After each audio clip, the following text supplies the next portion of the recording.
తెలంగాణ లాంగ్వేజ్ని ఎవరన్నా అంటే మాత్రం ఊరుకునేదే లేదు ఇక్కడ.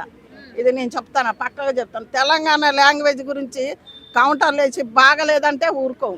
తెలంగాణ కావాలని కొన్ని సంవత్సరాలు బట్టి తెలంగాణ లాంగ్వేజ్ పెట్టే చాలా సినిమాలు చేస్తుండ్రు కదా. ఇప్పుడు నాని ఎక్కువ తెలంగాణ లాంగ్వేజే కావాలని ప్రజలు కోరుకుంటూ తెలంగాణ లాంగ్వేజే సినిమాలు హిట్ కొడుతున్నాయని ప్రతి ఒక్కళ్ళకు తెలుసు ఆ మాట.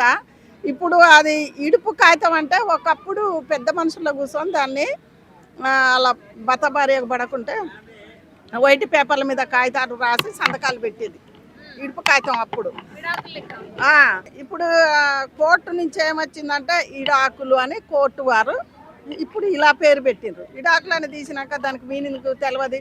ఆంధ్ర వాళ్ళకి అర్థం కాలేదంటే మరి తమిళం సినిమాలు చూస్తారు కదా అర్థం కాకుండా, హిందీ సినిమాలు చూస్తారు కదా అర్థం కాకుండా, ఎన్నో భాషల్లో కూడా మీరు చూస్తారు కదా. అచ్చమైన తెలంగాణ అచ్చమైన లాంగ్వేజ్లో అర్థం కాదంటే ఏమన్నా ఉందా ఇది? ఎందుకంటే ఆయన హీరో కూడా మన తెలంగాణ, ఆయన అమ్మాయి కూడా తెలంగాణ. ఎందుకు అర్థం కాదు? ఎందుకంటే వాళ్ళ స్టోరీ ఏం పెట్టాడో మనకు కరెక్ట్గా తెలియదు, కానీ అన్నీ అర్థమవుతుంది. ఎందుకంటే మన తెలంగాణలో మరి వీళ్ళని వాళ్ళ ఆంధ్ర వాళ్ళు అంటారంటే అనకూడదు కదా. తెలంగాణ కానీ వాళ్ళు ఏది నచ్చితే అది ఆ భాషలో సినిమాలు తీస్తారు. ఇప్పుడు కొన్ని లాంగ్వేజ్ ఏం పెడతారు, శ్రీకాకుళం భాష పెడతారు, కొన్ని భాష ఆంధ్ర. మన తెలంగాణ లాంగ్వేజ్ కావాలని చాలామంది కోరుకుంటున్నారు. తెలంగాణ రాని వాళ్ళని తీసి పక్కకేస్తున్నారు. మరి అదెట్టా? ఎందుకంటే అన్ని భాషలలో చూస్తారు కానీ మరి తెలంగాణ ఎందుకు అర్థం కావట్లే? తెలంగాణలో సినిమాలు చూసుకుంటా తెలంగాణనే కౌంటర్ చేయటం అది నచ్చలేదు కదా. అదే అంటున్నా, బలగంలో అయితే అచ్చం తెలంగాణ లాంగ్వేజే. మరి బలగం ఇటు కొట్టిండుగా వేణు మన దేశపడే అనుకో. మరి బలగం అంత మంచిగా నచ్చినందుకు మరి ఇదెందుకు నచ్చటంలే? ఇడుపు కాగితం అని ఇడాకులు అనుకుంటా ఇడుపు కాగితం అని ఆయన టైటిల్ పెట్టిండు. ఇడుపు కాగితం అంటే కూడా కొంతమంది కంటే తెలియదట.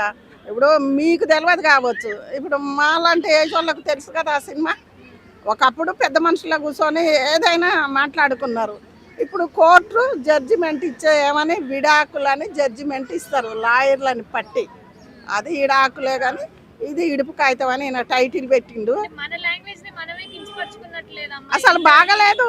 ఇప్పుడు ప్రతి ఒక్కళ్ళు అదే అంటారు, మన లాంగ్వేజ్ని మనదే బాగలేదంటే ఇంకా ఎందుకు మరి?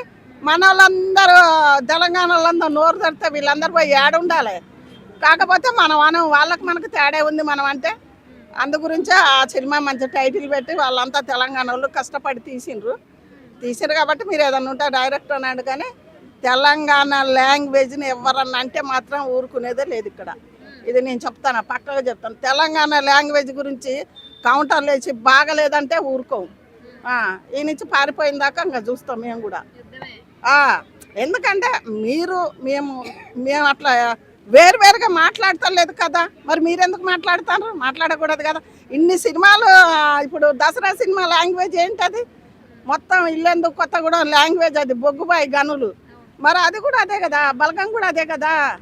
ప్రతి ఒక్కటి కూడా చాలా లాంగ్వేజ్లన్నీ మార్చి అదే బాగుందని టైటిల్ పెట్టుకొని తీసుకుంటారు.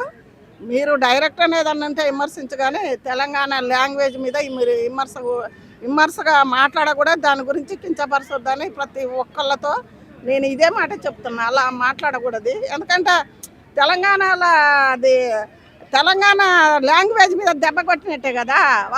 ఇప్పుడు పెద్ద వాళ్ళు ఉంటారు అనుకో, వాళ్ళు కూడా ఏదో అనుకుంటారు కదా. ఇప్పటికే మనకు ఘర్షణలు జరుగుతున్నాయి కొన్ని. దాని మీద అనుకోకుండా మంచిగా దాన్ని సామరస్యంగా ఎప్పటిలాగా సినిమాలు ఎట్లా చేస్తున్నాం అలానే చేసుకొని ఉండాలని కోరుకుంటున్నాం.